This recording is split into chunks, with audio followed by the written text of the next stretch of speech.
ज़्यादा से ज़्यादा कार्रवाई करनी है गुंडा एक्ट में, राजपासा में और नए हिस्ट्री शीट्स खोलने में। तो ये अगले 3 दिनों में मेरे पास आ जाने चाहिए। किस थाने से कितने प्रपोजल आएंगे गुंडा एक्ट,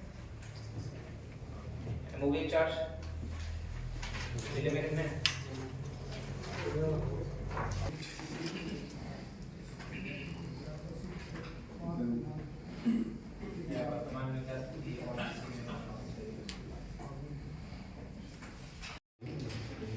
आज झुंझुनू ज़िला ज्वाइन करने के बाद आज पहली क्राइम मीटिंग आज हम यहाँ पर पुलिस लाइन में किया हमने। जितने भी लंबित प्रकरण थे, खासकर जो गंभीर नेचर के, उनके ऊपर हमने संबंधित SHOs, COs, IOs से चर्चा की है और आवश्यक दिशा निर्देश दिए हैं। साथ ही साथ जो हमारे PHQ की जो भी प्राथमिकताएं हैं, राज्य सरकार के द्वारा जो निर्देश दिए गए हैं, 100 दिवसीय अभियान चल रहा है, उस विषय में संबंधित SHOs और COs को निर्देश दिया कि उसमें किस तरीके से प्रभावी रूप से कार्रवाई कर सकते हैं और इन जनरल परिवादियों से किस तरीके का हमारा व्यवहार होना चाहिए, पुलिस की संवेदनशीलता को लेकर, पुलिस की विजिबिलिटी को लेकर, गश्त सिस्टम को कैसे इम्प्रूव करना है, बीट प्रणाली को कैसे इम्प्रूव करना है, इन सभी विषयों पर अभी हमने चर्चा की है और अगले कुछ दिनों में प्रॉपर एक स्ट्रैटेजी बनाकर, एक प्लानिंग करके, सर्कल वाइज, थाना वाइज प्लानिंग करके इसका प्रभावी रूप से हम क्रियान्वयन करने का प्रयास करेंगे। एक सर, आगामी लोकसभा चुनाव को लेकर क्या कुछ रणनीति रहेगी जो आपराधिक तत्व हैं उन पर लगाम लग सकते? बिल्कुल, आगामी लोकसभा चुनाव को लेकर भी अभी हमने चर्चा की है। ऑलरेडी अभी कुछ महीने पहले ही सबने विधानसभा चुनाव कराया है, तो सारे अधिकारियों को, कर्मचारियों को पता है कि कैसे क्या करना है, क्या SOP होती है इलेक्शन कराने का, क्या प्रक्रिया फॉलो होती है।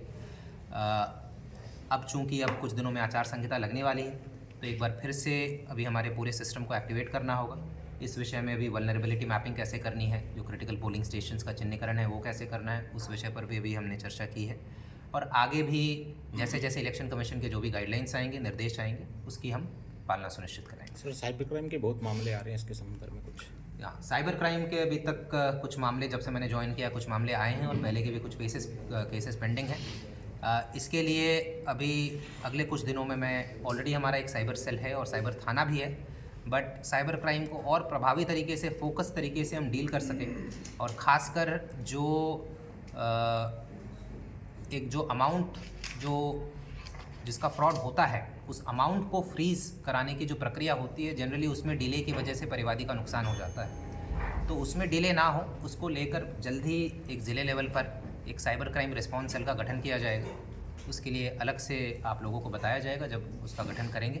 बट साइबर क्राइम को डील करने के लिए अगले कुछ दिनों में आपको कुछ नवाचार दिखेगा झुंझुनू ज़िले में। हरियाणा बॉर्डर पर किस तरह की विशेष निगरानी रहेगी? हरियाणा बॉर्डर पर इलेक्शन के वक्त ऑलरेडी हमारे 9 स्थायी नाके बनाए गए थे जो अभी भी फंक्शनल हैं। एक बार मैं व्यक्तिगत रूप से हरियाणा बॉर्डर का पूरा विजिट करूंगा, देखूंगा कि ये जो स्थायी नाके लगाए गए हैं ये सही तरीके से काम कर रहे हैं, नहीं कर रहे हैं, इसमें और क्या इम्प्रूवमेंट की आवश्यकता है। बाकी जो हमारा एक आसूचना तंत्र है उसको हम एक्टिवेट करेंगे, हमारे जो मुखबिर जो हैं उस एरियाज़ के, उनको एक्टिवेट करेंगे ताकि उधर से अगर हरियाणा की तरफ से कोई भी अगर इलीगल गतिविधि, चाहे वो तस्करी को लेकर हो, चाहे वो और किसी अपराध को लेकर हो, तो उसकी सूचना, आसूचना इकट्ठा करके और प्रभावी कार्रवाई सुनिश्चित की जाएगी।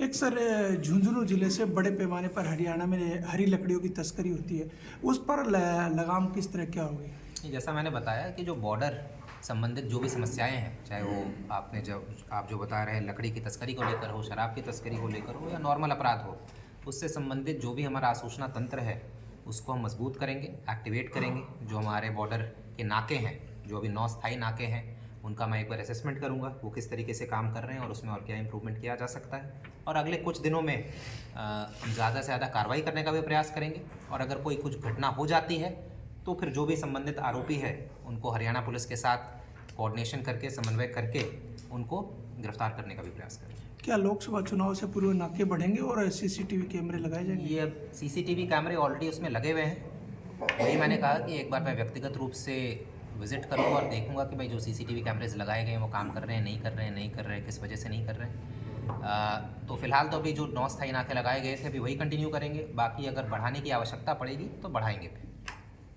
Thank you sir. मेरी 8 आपकी जमानत पर है। ऊपर आप manual as well as electronic service